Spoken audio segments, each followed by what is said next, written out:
नमस्कार और the deep dive में आपका स्वागत है। आज हम समय में काफी पीछे जा रहे हैं, मतलब जो मूल कांतारा फिल्म थी उससे भी 1000 साल पहले। हाँ, आज हम बात कर रहे हैं कांतारा ए लेजेंड चैप्टर 1 की। जी और इसमें जो कहानी दिखाई गई है, जो उत्पत्ति कथा है, तो उस बिल्कुल पर हमारी चर्चा केंद्रित रहेगी। बिल्कुल हमारे पास जो भी जानकारी है वो इसी प्रीक्वल की कहानी, उसके किरदारों के इर्द गिर्द है। ये हमें ले जाती है कदंब राजवंश के शासनकाल में। और जगह है दक्षिण भारत के बनवासी के वो घने रहस्यमयी जंगल। आज हम कोशिश करेंगे समझने की कि वो जो पवित्र समझौता था और दैव परंपरा, उसकी जड़ें कहाँ हैं। हाँ, जिसकी झलक हमें मूल फिल्म में मिली थी, पर शुरुआत तो यहीं से हुई। एकदम ठीक है, तो चलिए माहौल बनाते हैं।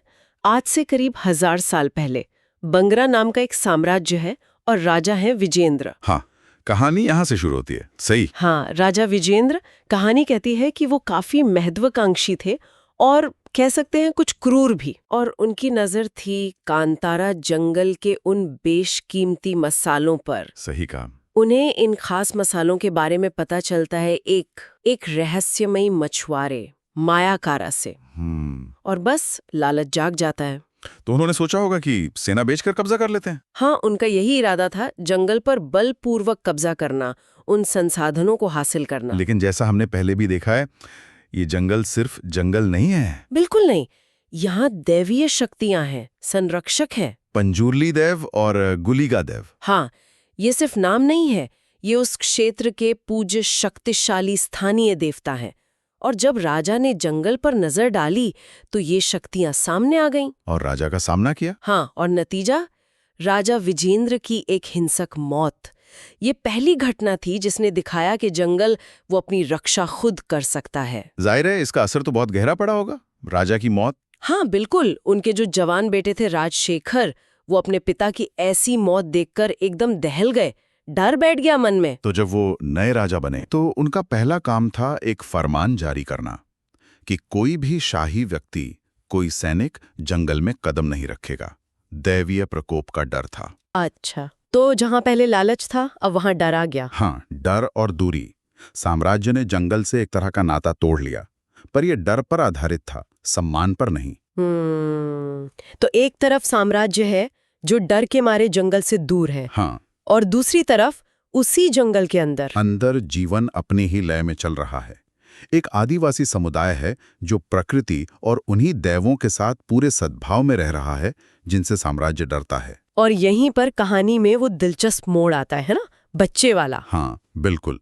समुदाय की एक महिला को एक पवित्र कुएं के पास एक नवजात शिशु मिलता है। और खास बात यह कि उसकी रखवाली एक बाघ कर रहा था। एक बाघ। ये कोई साधारण बात नहीं थी। इसे जनजाति ने एक दैवीय संकेत माना। हाँ बिल्कुल, एक आशीर्वाद, या शायद भगवान शिव का ही कोई गण। तो उस महिला ने बच्चे को गोद ले लिया और उसका नाम रखा बरमे। बेरमे।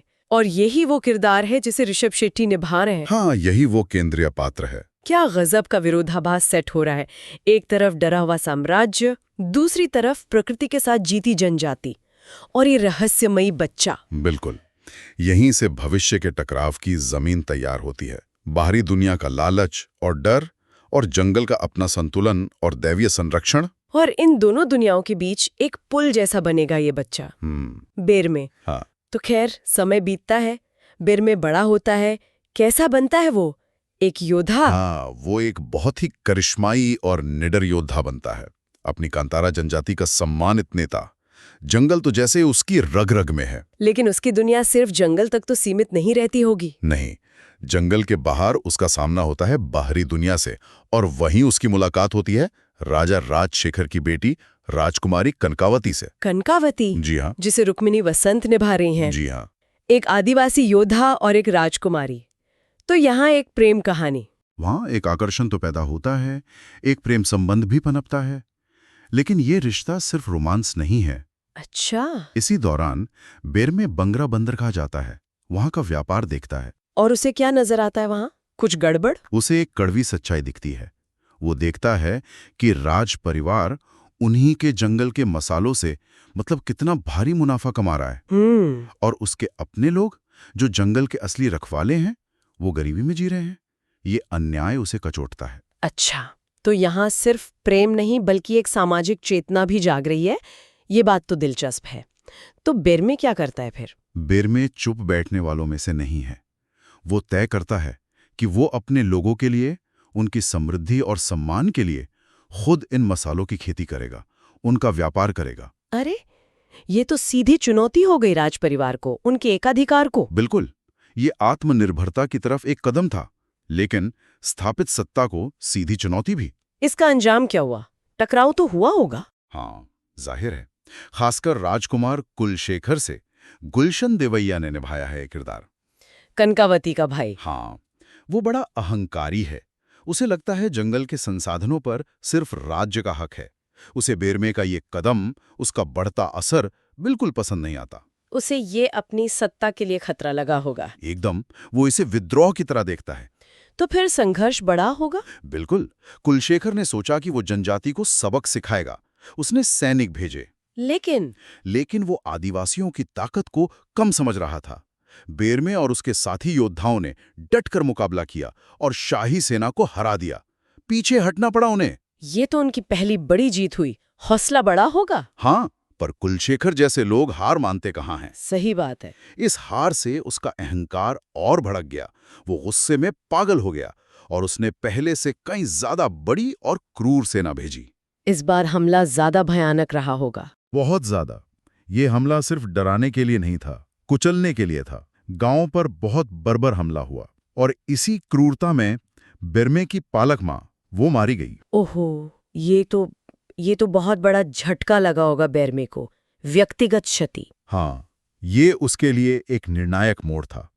मां की मौत का दुख उसने उसके अंदर के योद्धा को तो जगाया ही, पर साथ ही उसे उसकी आध्यात्मिक नियति के और करीब ले गया। अब ये लड़ाई सिर्फ संसाधनों की नहीं रही। नहीं, अब ये अन्याय के खिलाफ एक धर्म युद्ध बन गई।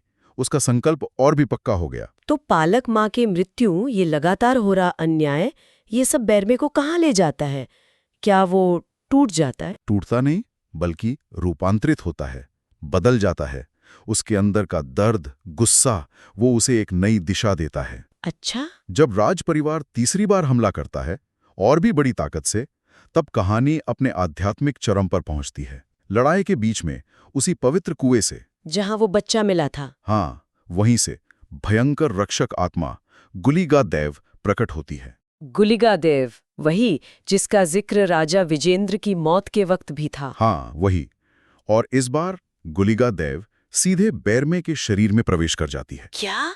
बेरमे के शरीर में? हाँ, अब बेरमे सिर्फ इंसान नहीं रहता। देव के आवेश में वो एक अजय, प्रचंड शक्ति बन जाता है। उसकी आंखों में, चाल में, ताकत में सब कुछ बदल जाता है। ये तो बहुत बड़ा परिवर्तन है। तो इस देवीय शक्ति के साथ वो क्या करता है? राजकुमार से लड़ता है? हाँ, अंतिम टकराव होता है राजकुमार कुलशेखर से। और देखिए इतिहास कैसे दोहराता है। जैसे दशकों पहले दैवीय हस्तक्षेप ने कुलशेखर के दादा राजा विजेंद्र का अंत किया था। हाँ। अब गुलिगा देव के रूप में आवेशित बेरमे कुलशेखर को मार देता है। तो कुलशेखर मारा गया, दैवीय न्याय हुआ। एक तरह से हाँ, दैवीय न्याय का चक्र पूरा हुआ। लेकिन राजा राजशेखर तो अभी भी है, खतरा तो अभी भी है ना? बिल्कुल, खतरा टला नहीं है। और यहीं पर वो रहस्यमयी मछुआरा मायाकारा फिर से सामने आता है। अब तक ही साफ हो जाता है कि वो कोई साधारण मछुआरा नहीं है। देव का सेवक या संदेशवाहक जैसा कुछ। हाँ, शायद वो बेरमे को सलाह देता है कि उसे वापस उसी पवित्र कुएं पर लौटना चाहिए जहां से सब शुरू हुआ था। उस कुएं में ऐसा क्या है? कुएं के अंदर बेरमे को एक गुप्त कक्ष मिलता है और वहां उसे मिलता है एक प्राचीन शिवलिंग और एक दिव्य त्रिशूल। दिव्य त्रिशूल? हाँ, और जैसे ही बेरमे उस त्रिशूल को छूता है, वो पूरी तरह से गुलिगा की जो भयानक सर्वनाशक शक्ति है उसके आवेश में आ जाता है। उसका रूपांतरण अब पूरा हो गया है। वो अब पूरी तरह से देव की शक्ति का रूप बन गया है। हाँ, लेकिन कहानी का सबसे बड़ा ट्विस्ट तो शायद अब आने वाला था। मैंने सुना है कि असली विलन कोई और ही था। बिल्कुल, और ये खुलासा, ये सचमुच चौंकाने वाला है। पता चलता है कि इस पूरे संघर्ष की असली जड़, पर्दे के पीछे की असली साजिशकर्ता कोई और नहीं बल्कि राजकुमारी कनकावती थी। क्या? कनकावती, जिससे बेरमे प्रेम करता था? लेकिन क्यों? उसका प्रेम शायद एक छलावा था, या शायद उसकी महत्वाकांक्षा उसके प्रेम से कहीं ज्यादा बड़ी थी। वो असल में आध्यात्मिक शक्ति की भूखी थी। आध्यात्मिक शक्ति? हाँ, वो उस पूरे संघर्ष को हवा दे रही थी, अपने भाई को उकसा रही थी, शायद बर्मे को भी इस्तेमाल कर रही थी ताकि अंत में वो निषिद्ध काले गडापा जनजाति के जो गुप्त तांत्रिक अनुष्ठान है, हाँ, उनका इस्तेमाल करके दैव की असीम ऊर्जा को अपने शाही परिवार के लिए या शायद सिर्फ अपने लिए हासिल कर सके।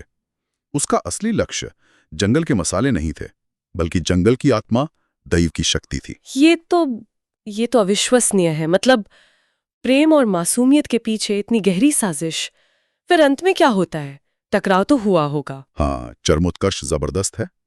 एक तरफ दैवों की आध्यात्मिक ऊर्जा पूरी तरह उजागर होती है। पंजुर्ली दैव शाही किले के चारों ओर आग का घेरा बना देता है, विनाश का संकेत। और दूसरी तरफ बेर में? दूसरी तरफ गुलिका दैय के रूप में पूरी तरह आवेशित बिर में कनकावती का सामना करता है। कनकावती डर जाती है या सामना करती है? डरने की बजाय वो दैव का मजाक उड़ाती है, अपनी तांत्रिक शक्तियों पर घमंड करती है।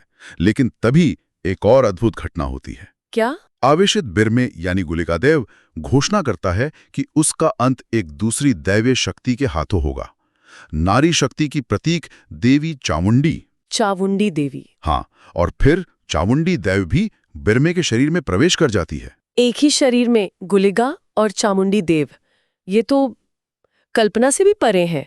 बिल्कुल, दैवीय शक्तियों का ऐसा संगम। इसके बाद एक अंतिम महाकाव्य युद्ध होता है।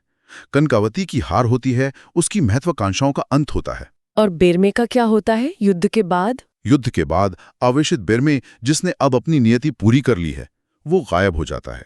गायब हो जाता है मतलब? कहानी ये साफ नहीं करती कि उसका शारीरिक रूप से क्या हुआ, लेकिन वो तात्कालिक खतरे को खत्म कर चुका है, जंगल के पवित्र संतुलन को फिर से स्थापित कर चुका है। तो उसका जाना भी एक रहस्य रह जाता है। हाँ, लेकिन वो अपनी छाप छोड़ जाता है।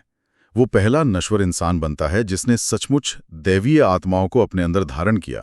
उसका बलिदान, उसका दैवीय आवेश, वो भविष्य के देवकोला अनुष्ठान के लिए एक मिसाल बन जाता है।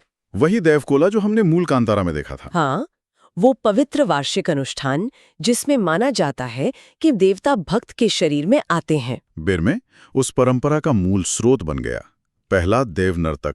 तो इस पूरी कहानी से हमने क्या सीखा? अगर हम इसे समेटें तो हमने देखा कि बाहरी लालच जैसे राजा विजेंद्र का, हाँ, और सत्ता का अहंकार जैसे राजकुमार कुलशेखर का, ये कैसे संघर्ष लाते हैं। हाँ, और हमने प्रकृति और परंपरा का सम्मान करने वाली जनजाति और शोषक ताकतों के बीच का वो पुराना टकराव देखा। और सबसे महत्वपूर्ण, अन्याय के खिलाफ दैवी हस्तक्षेप, बर्मे का पूरा सफर, उसका बलिदान, उसका दैव को धारण करना, ये सब उस पवित्र समझौते की नींव रखता है। बिल्कुल, वो समझौता जो जंगल, उसके लोगों और देवों के बीच है।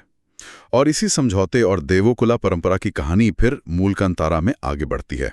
लेकिन एक बात और है जो मुझे लगता है इस कहानी ने बहुत गहराई से दिखाई, वो है कनकावती का किरदार। हाँ, ये बहुत जरूरी बिंदु है। कनकावती का चरित्र ये दिखाता है कि व्यक्तिगत महत्वाकांक्षा, शक्ति की भूख, वो पवित्र स्थानों और परंपराओं के कितने करीब पनप सकती है। मतलब खतरा हमेशा बाहर से ही नहीं आता। बिल्कुल, कभी कभी सबसे बड़ा खतरा भीतर घात से होता है, पवित्रता के चोले में छिपी महत्वाकांक्षा से। पवित्रता अपने आप में भ्रष्टाचार से सुरक्षित नहीं है, उसे भी लगातार रक्षा और सजगता की जरूरत होती है। ये वाकई सोचने वाली बात है। पवित्रता और शक्ति का ये जो गठजोड़ है, ये कितना जटिल हो सकता है। हाँ, और शायद एक आखिरी विचार मैं श्रोताओं के लिए छोड़ना चाहूंगा जिस पर वो सोच सकते हैं।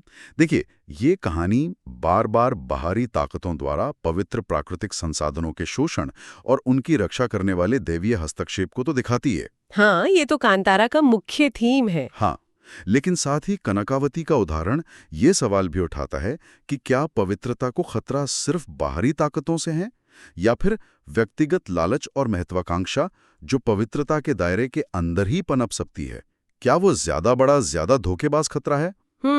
शक्ति, पवित्रता और मानवीय लालच की ये जो जटिल खींचतान है, ये हमें क्या सोचने पर मजबूर करती है? जरूर सोचने वाली बात है।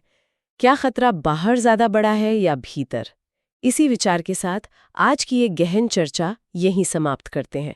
हमारे साथ जुड़ने के लिए बहुत बहुत धन्यवाद।